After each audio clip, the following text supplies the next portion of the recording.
ఓం శ్రీ గురుభ్యో నమః. నా తల్లులకు, నా చెల్లెమ్మలకు, నా సోదరులకు శ్రీ కాలభైరవ స్వామి వారి యొక్క సంపూర్ణ ఆశీస్సులు. మన గృహంలో ప్రతి అమావాస్య రోజున మన కోసం, మన కుటుంబ సభ్యుల కోసం, అఖండ ధనవృద్ధి కోసం, సంపూర్ణ ఆరోగ్య సిద్ధి కోసం, విజయసిద్ధి కోసం, మంత్రసిద్ధి కోసం, భగవత్ సాక్షాత్కార అనుగ్రహం కోసం ఎన్నో రకాల పరిహారాలు అంటే పూజలు, ప్రత్యేక దీప పూజలు, మంత్రజపం, తర్పణం ఇత్యాది కార్యక్రమాలు చేస్తూ ఉంటాం. మరి యొక్క చొల్లంగి అమావాస్య ఈ బుధవారం నాడు సిద్ధియోగంలో ఉత్తరాషాఢ నక్షత్రం ఆ రోజున ఉదయం 8:21 వరకు ఉంది. తదుపరి శ్రవణ నక్షత్రం. ఈ రెండు నక్షత్రాలతో కూడుకొని ఉన్న సిద్ధియోగంలో సంపూర్ణమైనటువంటి శక్తిని, లక్ష్మి కటాక్షాన్ని, పితృదేవతల యొక్క సంపూర్ణ ఆరోగ్య సిద్ధిని అనుగ్రహించేటటువంటి అమావాస్య ఎవ్వరు కూడా మర్చిపోవద్దు. ఈ యొక్క అమావాస్య రోజున కేవలం ఈ 5 రకాల పరిహారాలతో మన జీవితాన్ని, మన కుటుంబాన్ని సంపూర్ణంగా ఆనందం వైపు, అభివృద్ధి వైపు, సంపూర్ణ ఆరోగ్య సిద్ధి వైపు అడుగులు వేసుకోవడానికి ఉపయోగపడుతుందని మనకు మంత్రశాస్త్రం తెలియచేస్తుంది. ఈ యొక్క చొల్లంగి అమావాస్య రోజున మీ యొక్క సౌలభ్యాన్ని బట్టి చాలామంది ఆ రోజున సముద్ర స్నానం చేస్తారు. ఈ యొక్క సముద్ర స్నానం కుదరకపోతే నదీ స్నానం కుదరకపోతే అట్లీస్ట్ ఇంటిలోనైనా సరే ఆ రోజు ఉదయాన్నే స్నానం చేయడానికి ప్రయత్నం చేయండి. స్నానమైన తర్వాత మొదటిది ఇది పితృదేవతల యొక్క అనుగ్రహం పొందడానికి. ఈ రోజున మనము ఈ విధమైనటువంటి స్థితిలో ఉన్నాము అంటే, ఈ యొక్క దేహం మనం పొందాము అంటే, ఈ కర్మలు మనం అనుష్ఠానం చేస్తున్నాము అంటే, ఇంత ఆనందం వైపు, ఇంత సుఖం వైపు, సౌఖ్యం వైపు అడుగులు వేస్తున్నామంటే దానికి కారణం మన యొక్క తల్లిదండ్రులు. వారి యొక్క జ్ఞాపకమే మనం, వారి యొక్క ప్రతిరూపమే మనం. అంటే ఇక్కడ మనకు మన తల్లిదండ్రులు, వారి యొక్క తల్లిదండ్రులు, వారి యొక్క తల్లిదండ్రులు అంటే పితృదేవతల యొక్క సంపూర్ణమైనటువంటి అనుగ్రహం పొందడం ద్వారా మనం మన జీవితంలో ఏదైతే కోరుకుంటున్నామో ధర్మబద్ధంగా అవన్నిటిని కూడా పొందడానికి ఉపయుక్తమవుతుందని మన యొక్క సనాతన ధర్మంలో అనేక మంది భావన చేస్తూ ఉంటారు. ఈ విధంగా వారి జీవితంలో అడుగులు వేస్తూ ఉంటారు. పితృదేవతల యొక్క అనుగ్రహం కోసం అన్నదానం, దాన ధర్మాలు, దేవాలయ నిర్మాణాలు, అన్నదాన సత్రాల నిర్మాణాలు, బావుల నిర్మాణాలు, ఇలా అనేక రకాల ధర్మ చేస్తూ ఉంటారు. ఇవన్నీ ఎందుకోసం అయ్యా అంటే పితృదేవతల యొక్క అనుగ్రహం కోసం. ఎవరికైతే పితృదేవతల యొక్క అనుగ్రహం లభిస్తుందో, తల్లిదండ్రుల యొక్క అనుగ్రహం లభిస్తుందో వారి జీవితంలో ఎప్పుడు దేనికి లోటు అనేదే ఉండదు. ఒకవేళ మీరేదైనా తత్సంబంధించినటువంటి దోషం ఉందని ఎవరైనా మీకు తెలియచేస్తే, ఒకవేళ ఏవైనా దోషము లాంటిది ఉంటే దాన్ని పోగొట్టుకోవడానికి మహోన్నతమైనటువంటి పర్వదినం ఈ యొక్క చొల్లంగి అమావాస్య. స్నానం ఆచరించిన వెంటనే మీరు ఒక చిన్న పాత్రలో, ఒక చిన్న చెంబులో లేదా ఒక గ్లాసులో ఒక 1/2 స్పూను నల్ల నువ్వులు వేయండి. ఆ నీటిలో నువ్వులు వేసిన తర్వాత ఆ యొక్క నువ్వుల నీటిని దక్షిణం వైపుగా తిరిగి పితృదేవతలు అంటే మీ యొక్క తల్లి తత్సంబంధమైనటువంటి పెద్దల అందరి పేర్లను, మీ యొక్క తల్లి తత్సంబంధమైనటువంటి పెద్దల అందరి పేర్లను ఒక్కసారి మనసు లోపల తలుచుకుంటూ వారికి నమస్కారం తెలియచేస్తూ వారి యొక్క సంపూర్ణమైనటువంటి ఆశీస్సులు మీకు, మీ కుటుంబానికి లభించాలని, ఈ జన్మ సార్థకత కావాలని మీరు పితృదేవతల యొక్క సంపూర్ణ ఆశీస్సుల కోసం పితృతర్పణాన్ని వదలండి. తర్వాత మీరు ఒకవేళ ఈ ప్రక్రియ మీరు ఇంట్లో చేయొచ్చు. పెద్దలకు వారి జ్ఞాపకార్థం ఎవరికైనా వస్త్రదానం చేయండి. మీ శక్తి కొలది ఏదైనా పంచే కండువ, లేదంటే ఒక కండువ, లేదా ఒక తుమాలు, ఒక చీర, ఒక రవిక దానం చేయండి. ఏవైనా 2-3 ఫలాలను మీరు కొని వారికి మీ పెద్దల యొక్క స్వరూపంగా భావన చేసి వారికి ఆ యొక్క ఫలాలను ఇచ్చి వారి పాదాలకు నమస్కారం చేసి మీరు ఆశీర్వాదాన్ని పొందండి. ఈ విధంగా మీరు మీ గృహంలో మీ ఇరుగు పొరుగున ఉన్నటువంటి పెద్దలకు కూడా ఈ విధంగా 2కు కానీ 5కు కానీ మీ శక్తి కొలది ఈ విధంగా వారికి ఫలాలను ఇచ్చి వారి ఆశీర్వాదాన్ని పొందండి. ఇది పితృశాంతి ప్రక్రియ. ఇది చొల్లంగి అమావాస్య రోజున ఉదయమే చేయాలి. కుటుంబ యజమాని చేయొచ్చు, కుటుంబ యజమానురాలు చేయొచ్చు, పిల్లలు చేయొచ్చు, ఎవరైనా చేయొచ్చు. ఈ విధంగా దోషాలను సమూలంగా నివారించే మహోన్నతమైన పరిహారంగా చెప్పబడింది ఈ యొక్క పరిహారము.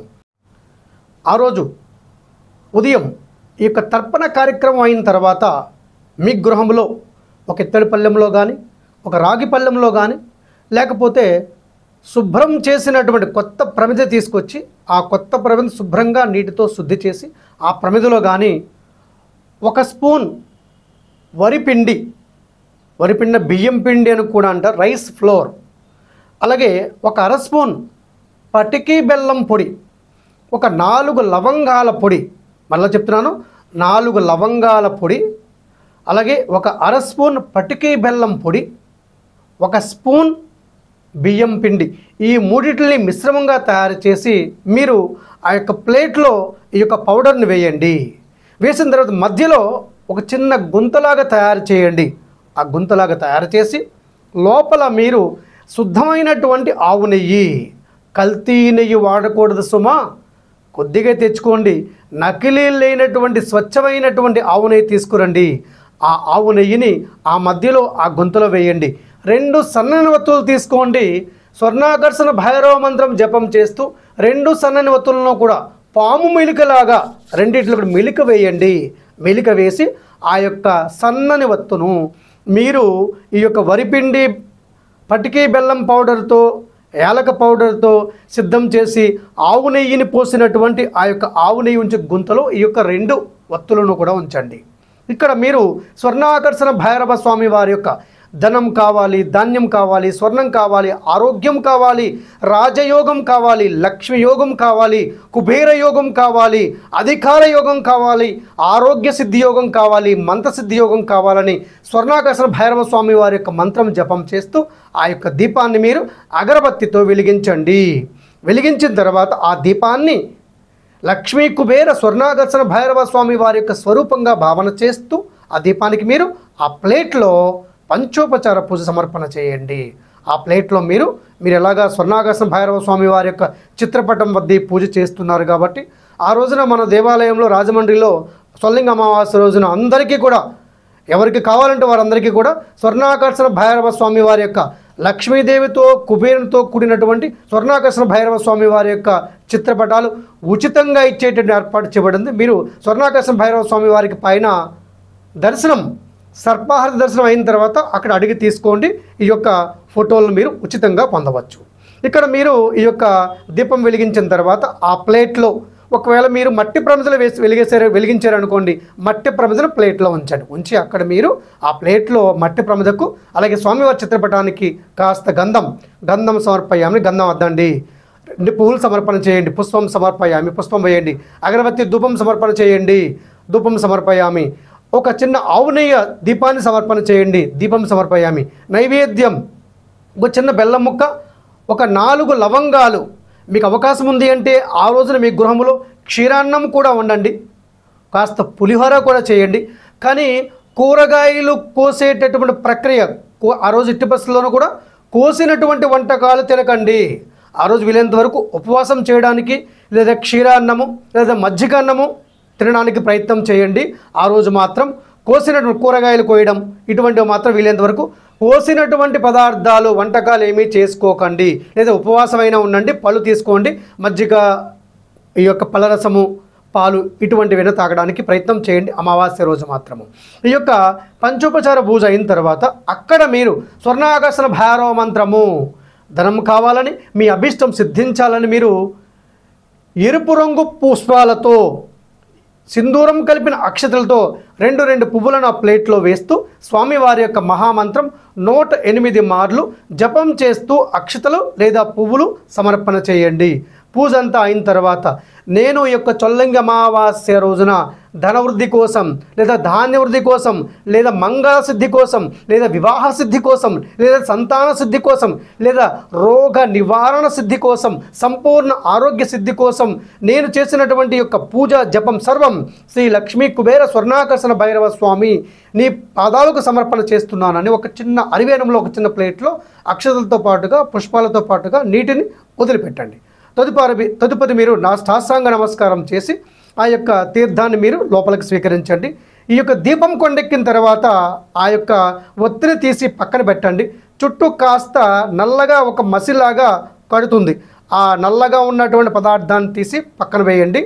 కాస్త ఆ దీపం చుట్టూ ఉండే పదార్థం ఏదైతే కాస్త మీరు తీసుకొని ఈ విధంగా తీసుకొని సంపూర్ణ ఆరోగ్య సిద్ధి చేకూరాలని మీ కుటుంబ సభ్యులందరూ కూడా ఆ దీపం వెలిగించినటువంటి ఆ యొక్క పదార్థం యాలకులు, పటిక బెల్లం పొడి, బియ్యం పిండితో కలిపి పదార్థాన్ని కాస్త మీ అందరూ కూడా నోటి లోపల సంపూర్ణ ఆరోగ్య సిద్ధి కోసం, అఖండ శక్తి కోసం, స్వర్ణాకర్షణ కాలభైరవ స్వామి వారి యొక్క కటాక్షం కోసం ఆ యొక్క పదార్థాన్ని మీరు లోపలికి తినడానికి స్వీకరించడానికి ప్రయత్నం చేయండి. ఒకవేళ ఇంకా ఎక్కువ ఉంటే కనుక ఎక్కడైనా చెట్టు వద్ద ఈ దీపానికి సంబంధించినటువంటి అక్షతలు, పువ్వులు కూడా సమర్పణ చేయండి.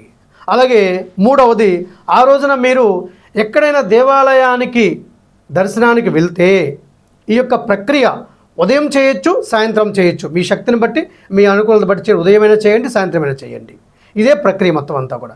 రాత్రి మీరు 8-9 గంటల వరకు కూడా ప్రక్రియ చేయొచ్చు. ఉదయం 4 గంటల నుండి దేవాలయానికి వెళ్తే కూడా ఉప్పు తీసుకొని వెళ్ళండి, కొద్దిగా ఉప్పు, అలాగే చిన్న బెల్లం ముక్క, రెండిటిల్ని ఒక నల్లని గుడ్డలో కట్టండి. ఉప్పు, బెల్లము రెండిటిని కూడా ఒక నల్ల గుడ్డలో కట్టండి. కట్టి ఆ యొక్క దేవాలయానికి వెళ్ళేటప్పుడు దర్శనానికి ముందుగా మీరు రాజమహేంద్రవరంలో మనము శ్రీ స్వర్ణాకర్షణ భైరవ స్వామి వారికి అభిముఖంగా ఎదురుగా స్వామివారికి పశ్చిమ దిక్కులో గోదావరి ఉంటుంది.